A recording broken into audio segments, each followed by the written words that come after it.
Bienvenue dans Au fil des histoires, là où les frontières s'effacent, où le réel rencontre l'imaginaire et où chaque épisode t'amène ailleurs.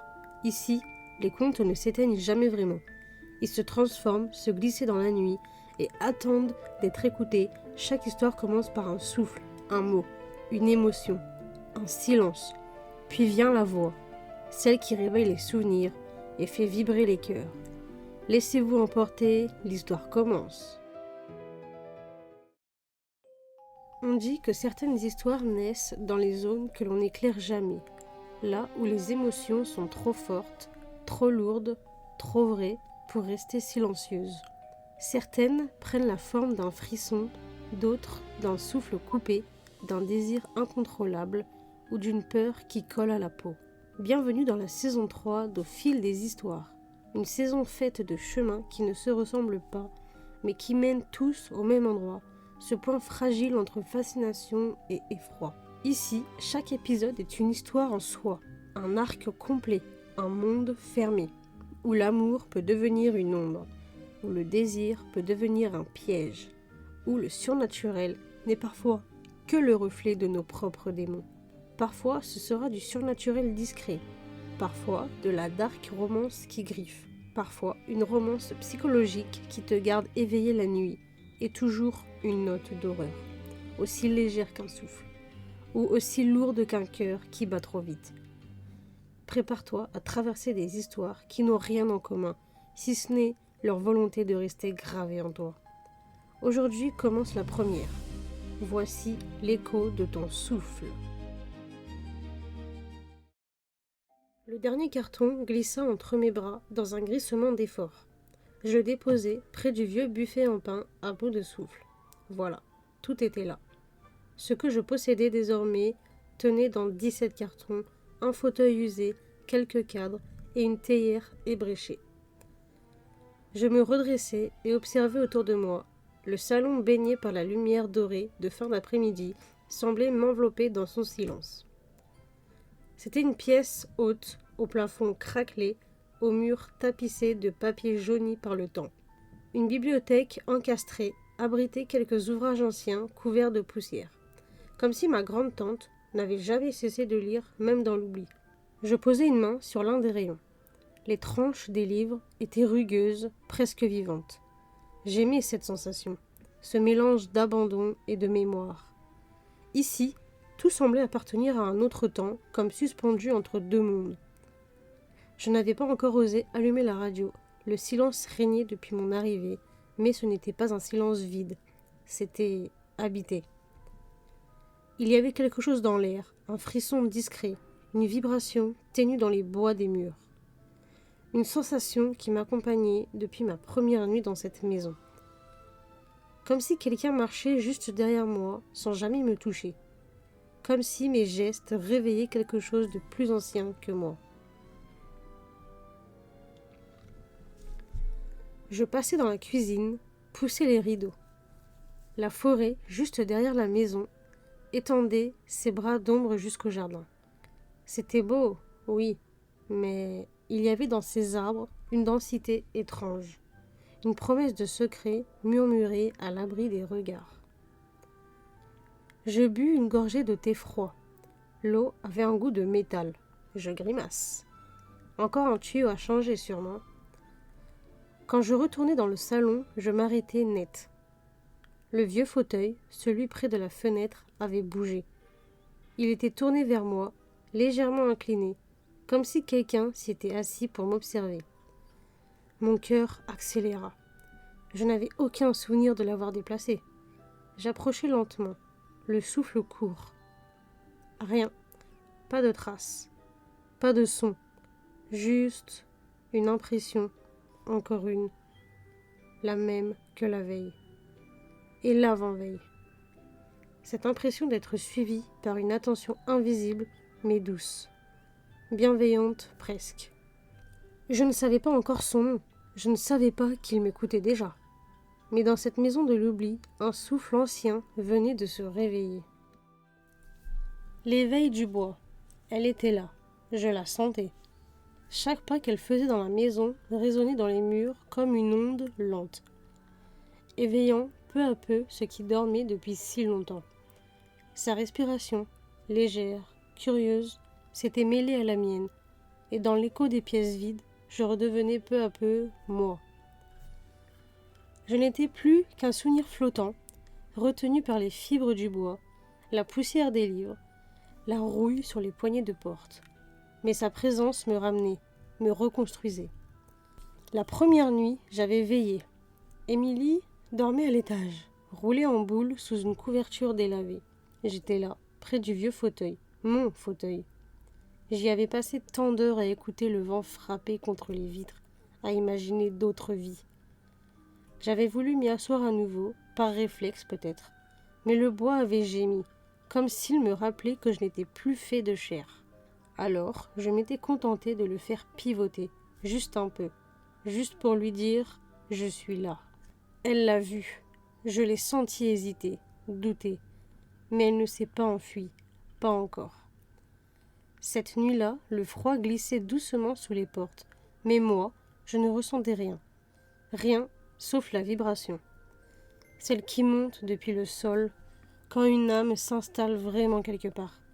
Et puis, il y a eu ça, la mélodie. Une note, deux, hésitante, venue du salon. Le vieux piano, que plus personne n'avait touché depuis des décennies, jouait seul. Mes doigts ne pouvaient plus presser les touches, mais ma mémoire, elle, pouvait encore murmurer.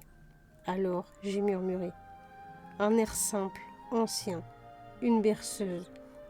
Celle que ma mère chantait quand j'avais peur de la forêt, quand les branches frottaient, aux carreaux, comme des doigts trop longs. La même qu'Émilie connaissait sans le savoir, quelque part dans ses souvenirs d'enfant. Elle est descendue pieds nus, une lampe faiblement allumée dans sa main. Elle ne comprenait pas, bien sûr. Comment l'aurait-elle pu? Mais elle n'avait pas peur. Et moi, pour la première fois depuis si longtemps, j'ai senti autre chose. Un fil. Quelque chose se tissait entre nous. Elle a posé la main sur le couvercle du piano, les yeux écarquillés. Les notes se sont arrêtées aussitôt. Mais elle a murmuré « Tu es là, n'est-ce pas ?» Oui, Émilie, je suis là. Et maintenant que tu m'entends, nous allons pouvoir commencer. Je passais de plus en plus de temps dans la bibliothèque. Il y avait quelque chose de réconfortant à m'asseoir là, entre les murs tapissés de vieux livres, à laisser mes doigts courir sur les tranches de cuir fatiguées. Le silence y était différent, moins lourd qu'ailleurs dans la maison, plus attentif. Ce matin-là, le ciel était gris. Une pluie fine venait heurter les vitres sans discontinuer. J'avais mis une vieille playlist de jazz instrumental en fond, mais la musique s'était tue sans que je m'en aperçoive. Seul le tic-tac de l'horloge au mur remplissait la pièce. Je tirai un vieux dictionnaire poussiéreux d'une étagère, et en le manipulant, un objet tomba dans un bruit mat derrière moi. Je me retournai, le cœur battant. C'était un petit magnétophone à cassette, du genre qu'on utilisait à l'école quand j'étais enfant. Il était posé sur le coin d'une table basse, comme s'il avait toujours été là. Mais je savais que non, je l'aurais vu, j'en étais sûre. Avec une lenteur presque cérémonielle, j'appuyai sur le bouton « Lecture ». Un grésillement s'éleva, d'abord indistinct, puis une voix grave, ancienne. « Tu n'es pas seul. » Je laissai tomber le lecteur, comme s'il m'avait brûlé.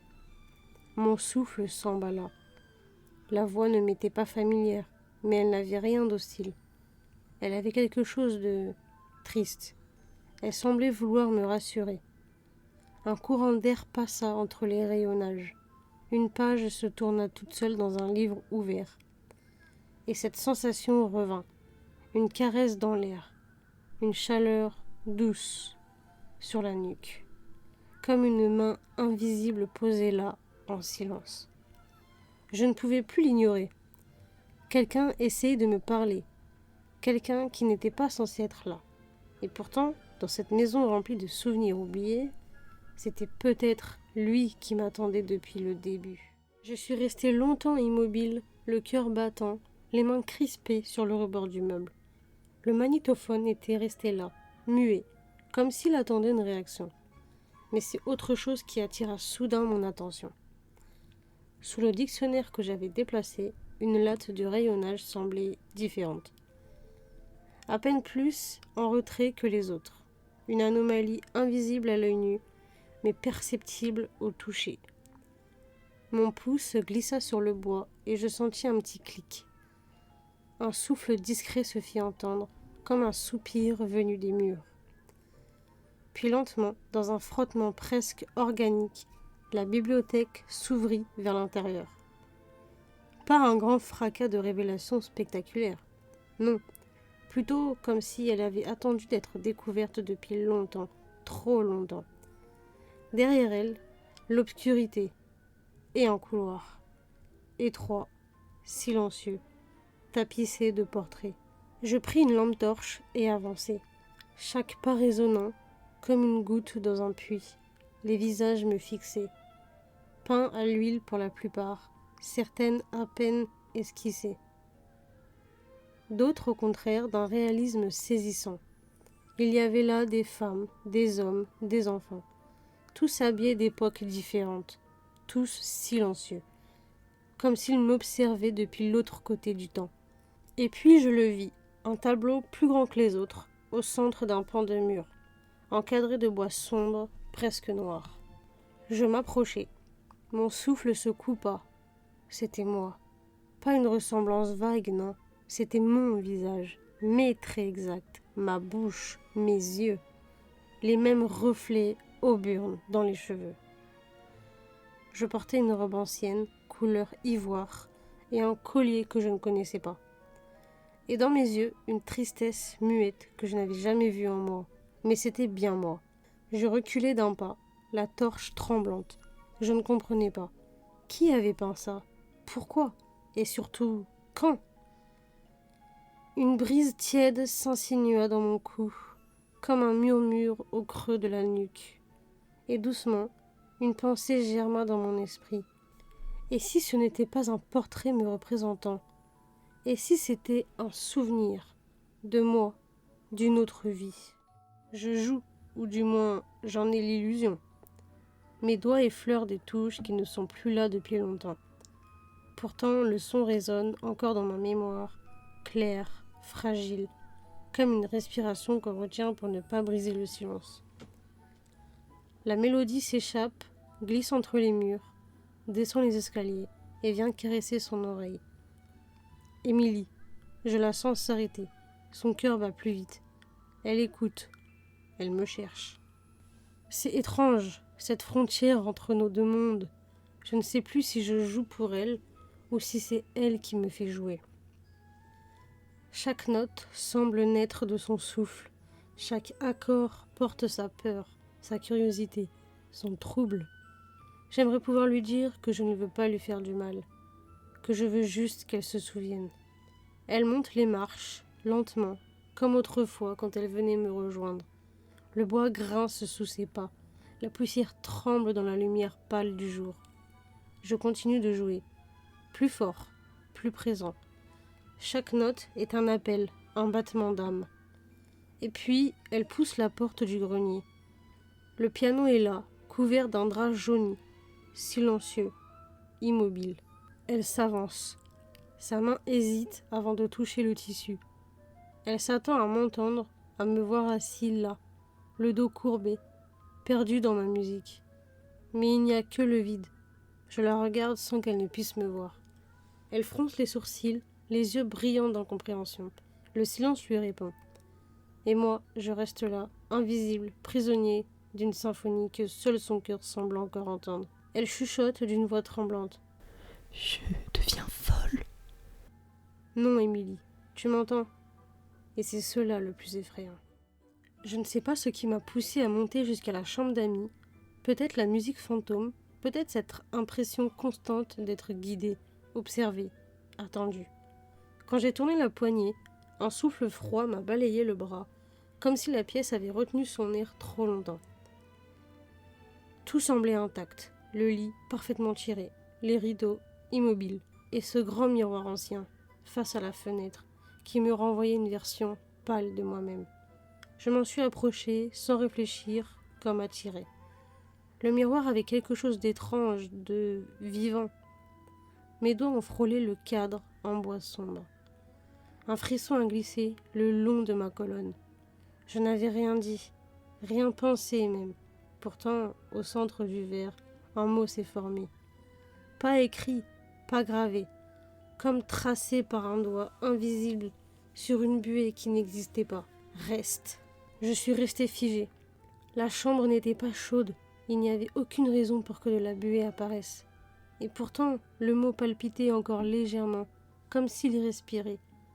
J'ai reculé, mais un craquement derrière moi m'a fait sursauter. Je me suis retournée, rien.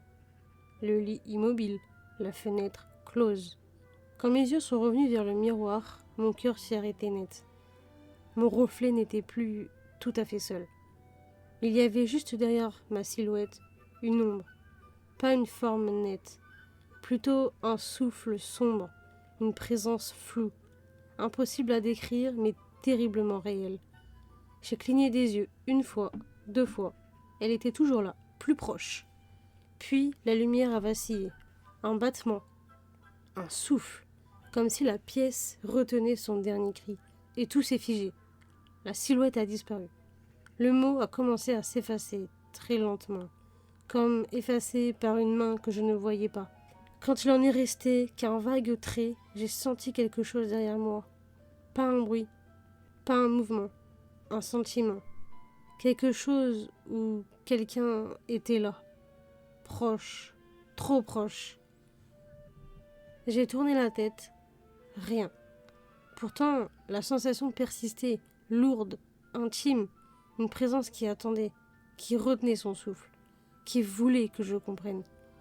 Je suis restée immobile, incapable de faire un pas, puis quelque chose a glissé contre ma nuque. Un toucher léger, presque tendre, une caresse. Merci d'avoir écouté Au fil des histoires. Si ce récit t'a touché, abonne-toi pour ne rien rater des prochaines murmures chaque mois. Une nouvelle histoire, un nouveau frisson, une nouvelle émotion. À bientôt.